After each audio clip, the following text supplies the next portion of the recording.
The show opens up as a poorly kept spaceship named Raza floats in deep space. Inside, sparks fly, steam rises, and a robotic voice exclaims that the life support is at 15%. The handsome guy emerges, frightened and confused, from his sleeping pod. He runs through the ship, apparently looking for information. Soon afterwards, a gorgeous, tough-looking woman emerges from her pod. She finds the first guy looking at the ship's computer and pushes him out of the way. The woman then presses a button to restore life support to its full capacity. Following this, a gritty-looking guy appears, holding 2 flashlights and demands to know who the other 2 are. However, everybody agrees that none of them know their identities, indicating that these characters actually don't know their own names. Next, more residents wake up in their sleeping pods. A sleek-looking bald guy, a super muscular man with a goatee, and a teenager with turquoise hair. Nobody knows their identity, or how they ended up in outer space. The gritty dude finds a corridor that leads them to the main part of the ship, and the tough woman reveals that she was able to get the ship back online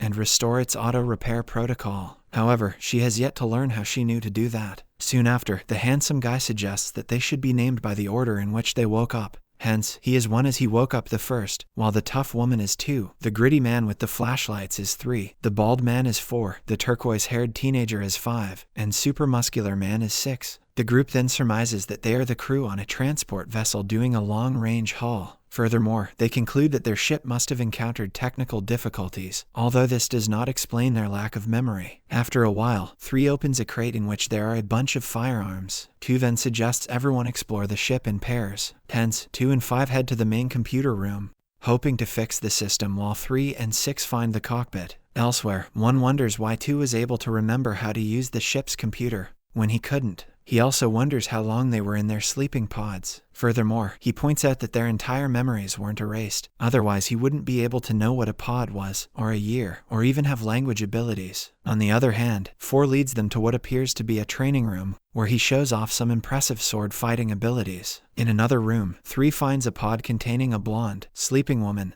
who soon opens her scary eyes. Meanwhile, 2 is working on the computer when it initiates some kind of security protocol. The scene cuts back to the formerly sleeping woman, who proceeds to soundly beat 3 and 6. With no other way out, 6 communicates to 2 that they're under attack. In the meantime, 1 arrives and tries to get the blonde woman from behind, but she swats him across the room. 4 tries to use his fancy sword moves on her, but she dodges his attacks with ease. Eventually, 2 figures out that the woman must be part of the ship's security protocol and deactivates her. Following this, 2 reveals that the formerly sleeping woman is an android, a humanoid robot whose biosynthetic physiology is similar to that of the ship's outer hull. By this point, it is quite clear that 2 is smart. On the other hand, 3 wants to lock the android away, but 2 says that she's deprogrammed her security command and rebooted her so that she is no longer a threat to the gang and could prove useful. She apparently has a neural link to the ship's mainframe, allowing her to repair the ship and potentially its computer's memory. On learning the android is linked into the ship's system, the crew ask for any information on the ship and its passengers. When they learn the data has been intentionally deleted, they are unsure who to suspect. Separating from the group, 4 visits the cargo hold. There he opens a locker and removes a secret panel at the back, revealing a small mysterious box. While the android shows 2 how to complete maintenance, they pick up another ship on their long-range scanner. The ship fires 2 missiles at the Raza. Performing evasive maneuvers, the android is able to avoid collision with the missiles. However, during this time the artificial gravity is affected and 5 is injured. Grouped in the med lab, the crew learn the android was able to recover some of the lost data, including the ship's original destination. It is headed towards an inhabited world, which freaks out everyone. After setting a course, the crew gets some much-needed rest. While resting, 1 discovers a pendant in his sleeping quarters. When the Raza enters orbit, several of the crew board a shuttle, a Phantom-class Marauder. 2 and 5 stay behind, while the others make their way down to the planet in the Marauder. On arriving, the crew are greeted by residents of the mining colony at gunpoint. After stating they didn't arrive to hurt anyone, they all agree to lower their weapons. The colony residents, Nassan, Keely, and Myril, tell the crew they are expecting hostiles at any moment. A race called the Raza, who are half human, half reptile, and 7 feet tall. They are hired by Multicore to take out problems such as the colony, who have found themselves on a gold mine. A corporation known as Ferris Corp wants the residents removed. This enables them to use their land to house their own miners so they can stake a claim on an asteroid belt nearby. When asked how the colony plans to defend itself, Nassin informs the crew they purchased a shipment of weapons which they plan to use to defend themselves. Ready to leave, 3 and 4 head to the Marauder with supplies from the colony. One stops to speak to Myril, asking her about a pendant she is wearing.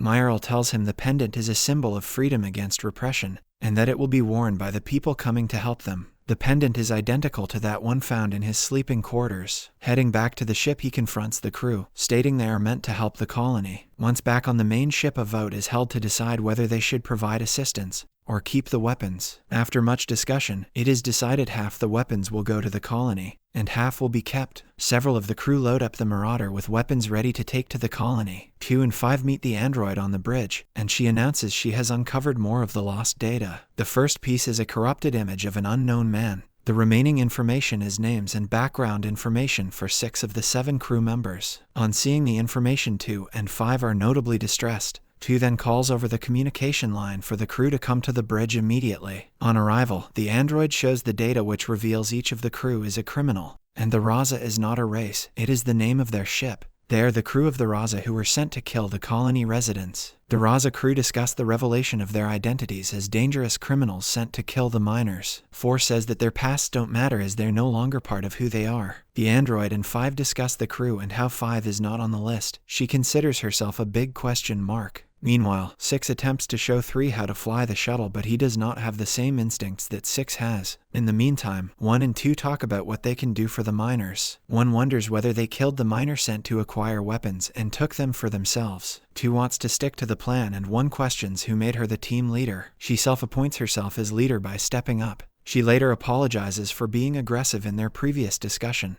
and demands that he return with the others and not stay on the planet to fight on the side of the miners. On the planet, the crew have told the miners the weapons are from their own cargo, that they'll write off to their suppliers. 1 tells Myril that giving them the weapons might just be giving them false hope, and wants her to leave and survive. Keeley arrives and wants the crew to join them for a celebration. Later, 5 talks to 2 about their memory erasure not being an accident. The Ferris Corp destroyer ship named Deliverance drops into orbit and sends a shuttle to the planet's surface. 2 tries to warn the crew, but no one is in the shuttle to hear her message. During the celebration, the miners and crew are told that Ferris Corp have arrived, and 1 runs off to help. 2 tries to talk the destroyer down, but the commander of the Deliverance, Neiman, declines and heads to the Raza by shuttle. Afterwards, 1 talks to the captain of Deliverance, Salehai, and requests that he and his men withdraw. Salehai offers to speak to his superiors, but attacks and in return is beheaded by 4. A gunfight ensues and the miners and Raza crew prevail, taking a sergeant named Voss prisoner. But this does not happen before he notifies the Ferris Corp destroyer that the Raza crew have taken the side of the miners. 2 tells 5 to hide, as she is not meant to be on the ship. 5 finds an air duct and begins crawling through while 2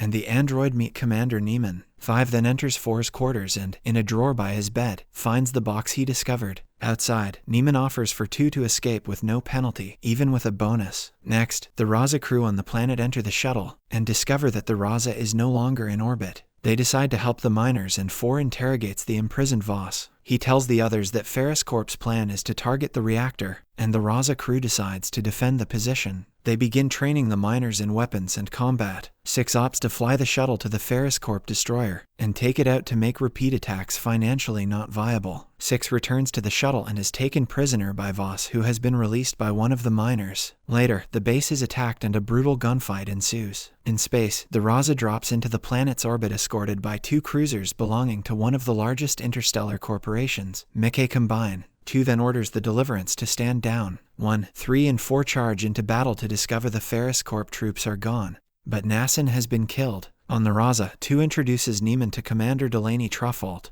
and Commander Seki of the Mickey Combine. 2 advises that the planet is now under the protection of the Mickey Combine because she got a better offer. On the planet, Myril tells 1 that he's welcome to stay, but he decides to leave. They kiss and wish each other luck. Back on board the Raza, 2 outlines to the others the actions she took while away, including the 99-year lease, which protects the planet and would give the miners a 20% share if Ferris Corp were to agree to a revenue-sharing deal. The crew decide to head to the nearest space station to repair and resupply. 4 opens the box, which was presumably unlocked by 5, in the privacy of his quarters to reveal a ring. 2 and 5 discuss their memory erasure, and 5 reveals she has a memory of uploading a program into the stasis core. She reveals that the memory is not her own, but she doesn't know whose memory it is, only that it was done because they're dangerous. After some time, the android gives a report from the bridge, and advises the crew that they will arrive at the space station in 26 hours and 7 seconds. 3 wants to sell the ship and split the profits, but the others don't want to do so. 2 says they will refuel, resupply and repair, and if anyone wants to leave they will be given their share of what is left, but the ship isn't being sold.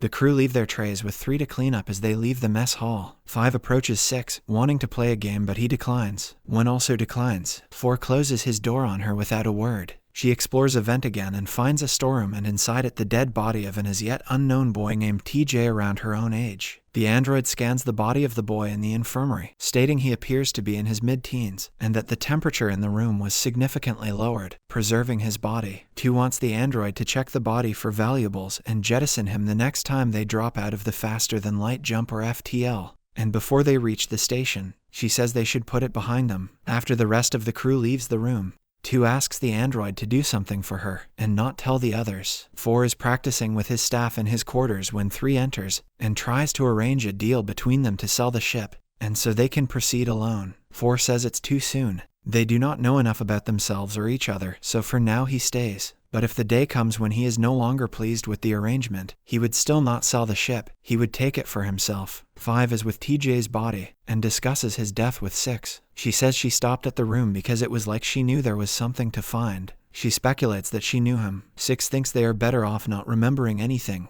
and can have a fresh start. 5 reveals that not all memories are gone. 6 takes her to the bridge where 2 and the android are and says that 5 has her memories in her head and that 2 knew about it. The entire crew gather in the mess hall where 2 tells them that 5 has been having dreams that may be their memories, and speculates that everyone's memories may have been transferred into 5's subconscious. 2 also tells them that one of 5's dreams involved sabotaging the stasis pods. The android confirms this by describing evidence she found of a self-deleting subroutine that appears to have targeted their memories. The ship then drops out faster than light jump. On the bridge, the android describes the malfunction of a relay that necessitated shutting down the FTL. 3 suggests that someone may be tampering with the ship and singles out 5. The android says the relay is on the outer hull and tampering would require an extravehicular activity, or EVA, which would be impossible during FTL. The android suggests that tampering with the diagnostics system to fool it into thinking the relay had failed would be simple. Doing this would be an excellent way to disable the ship without doing any real damage. 1 asks the android if she can detect lies, to which the android confirms that she can. 3 takes 4 to the vault.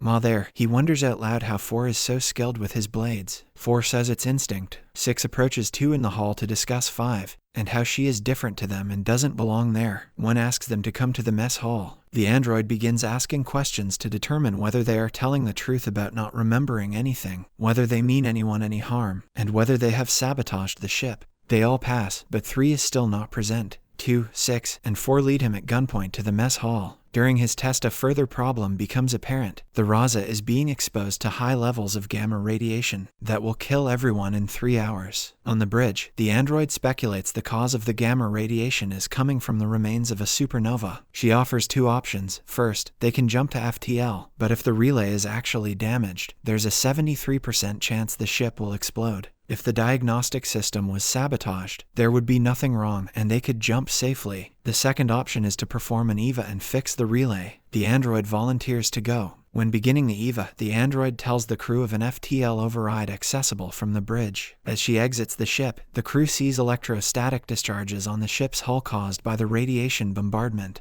She enters a trench where the relay system is housed and replaces the faulty electrical component. The relay coupling re-engages, but before she can return, an electrostatic discharge strikes the trench and renders her inactive. 3 argues with the others about rescuing the android, and 6 volunteers to help. 3 convinces 4 to secure the bridge and use the FTL override. While suiting up, they hear the FTL drive powering up and approach the bridge. The jump preparations are taking time due to the override. 5 is able to open the door to the bridge, and a standoff occurs. 5 tells 1, 2 and 6 to ignore 3, and aim at 4, revealing that 3's guns are empty. She had sneaked into his room and removed his bullets earlier as she was concerned about the way he had been looking at her since learning she has their memories. When he tries to call her bluff, she pulls his bullets out of her pocket. 4 surrenders and the override is cancelled. 2 guards 3 and 4 while 1 and 6 retrieve the android. 6 receives a shock to his arm from an electrostatic discharge, and his heart stops. 5 gets the android back online, and the android in turn revives 6 with the residual electrostatic charge in her body. Later, she resumes examining 3 for deception, only to reveal he is truthful. They all are. Whoever wiped everyone's memories also wiped their own. But that may have been an accident, as the subroutine was crude. 2 thinks that finding out whoever did it would be next to impossible, and they need to move on. 1 and 2 discuss the crazy day in the training room. The android had tested the faulty part, and determined it really was defective. There was no sabotage. They try to make sense of why their memories were erased. 1 thinks 3 was responsible. He kisses 2, then apologizes before leaving the room. 5 returns to the room where she found the boy's body, and opens a box that had been behind him. Inside she finds an electronic card and a gun. Her expression becomes fearful. The Raza has resumed course for the station, and the android gives a report from the bridge. She states they will arrive 11 hours and 23 minutes, and that she programmed an 8 a.m. wake-up call. 3 enters and tells her to stop. 6 tends to the burn on his arm. At the station they are heading to, a man questions a bartender about the Raza. The man, who looks exactly like 1, identifies himself to the bartender as Jace Corso, which is the real name of 1. The gang discusses over breakfast what fun things they're going to buy with their riches, but their fantasies are squelched by the ever-realistic 2,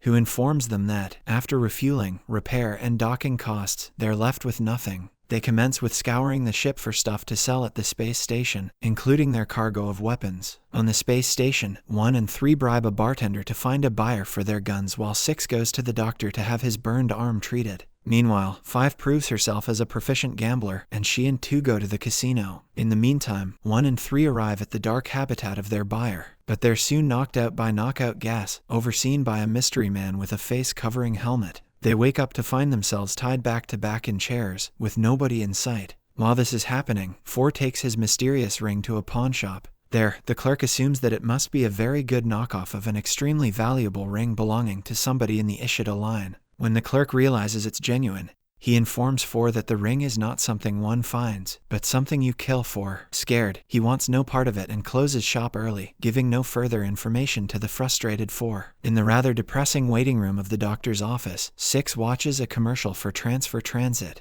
It is a technology that allows the client to rest comfortably in a pod whilst their clone endures the physical rigors of journeying to distant star systems. From there, the pleasant memories and experiences of exploring other worlds are transferred to the actual client. Meanwhile, the masked man reveals himself to his prisoners, 1 and 3. It's the other Jace Corso, the look-alike of 1. Corso then questions 1 about whether he's a clone, a long-lost twin, or somebody who has had extensive reconstructive surgery to look like him. 1 explains his amnesia and 3 tries to back him up, but Corso doesn't buy it. Then, 1 asks Corso how he found out that someone stole his identity in the first place. Corso reveals that he first got suspicious when he accepted a hot offer from a corporation to work with the legendary Raza in taking out a group of miners. The day Corso was supposed to join up, the Galactic Authority got an anonymous tip and raided his safe house, putting him on the run for a week. When he phoned his employers to apologize for missing the gig, they informed him that they saw him boarding with the rest of the crew. Corso's story fails to jog 1's memory, so he resorts to torture with a shock stick. 3 offers to give Corso the ship's entire weapons booty in exchange for his freedom.